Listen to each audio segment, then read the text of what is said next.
Welcome to Virtual Function Basics Part 2. Now in Part 1 I laid out this scenario that we kind of tripped and fell into when we were trying to call a separate instance, if you will, of a function called checkAge out of the Persian class, and we want to check age based on something that the inoculate function is calling out of the cat class. So how do we tell it to call the correct one? Well, you can't put C2 in here, right, because it doesn't know what a C2 is. So that won't work. Well, let me show you the simple solution here. And what we're actually being bitten by here is a trick or a limitation of what you will of the compiler. It's a single pass compiler type situation. And so what's happening is when the compiler is looking at our program and turning it into machine code, it goes through and it says, okay, I got you. Here's a class. Yeah. Here's a function, inoculate. Okay, wait a minute, it's calling this particular function. Okay, there's that one. And it's actually making a list of all the functions that it can call. All right, and so then it comes down and says, okay, yeah, I see there's a class called Persian, and that's inheriting from cat. Got that. Check ATI. Boy, that's impressive. Got that. Hairball, that's a function. Then it says string check age. Already got that one.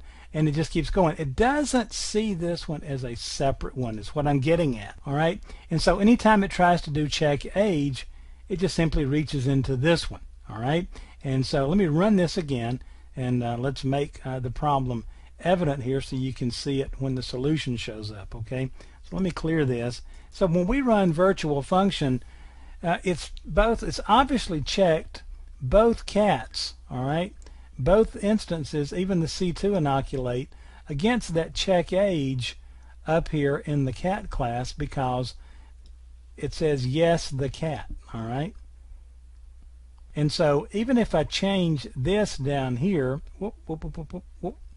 to say 2 years of age, all right, and run it, I will jump out here and I will look at virtual function, and notice it still says, well, no, the cat's under 3 years of age. Now what am I going to do? Well, to fix that, I've got to give the compiler a hint that this is not the only check age, and the way I do that is to create a virtual function. Now this is very similar to marking a function as overridable in, say, VB.NET and those sorts of things. But this tells the compiler, hey, wait, look here now, there's a check age here, but it's virtual, meaning there could be others on down the chain in derived classes. And so by doing that little bit of magic, we recompile this thing and we run it, and we're going to see something very bizarre happen. Notice it now said, yes, the cat's been inoculated because the first cat was whatever age, and then it jumped down into the Persian class and said, no, the Persian has not been inoculated.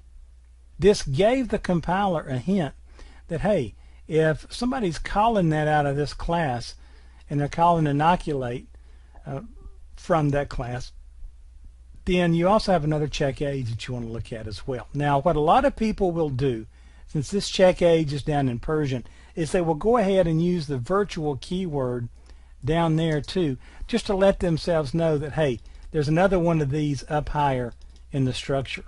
Okay, and by marking them both virtual, they still work. So that is what a virtual function is. A virtual function, if you want to, and don't hold me entirely to this description, but if you're coming from another language, it's like an overridable type situation. Okay, not an overload, understand, but overridable. Okay, so anyway, that is a very basic example in a two-part video of a virtual function.